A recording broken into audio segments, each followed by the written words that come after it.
Here I have LG K8 2017, and today I'm going to show you how to change keyboard language on this device.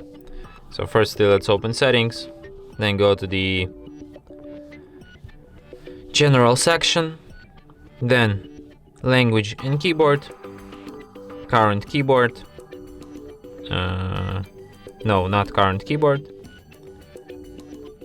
LG keyboard, select languages. Here you can select or remove some languages. So let's add, for example, some specific language like Greek, for example. And now let's try to write something down in Greek language. And as you can see, now I have Greek layout here on my keyboard. And that's it. Thanks for watching. If you find this tutorial useful, don't forget to hit that like button and subscribe to our channel.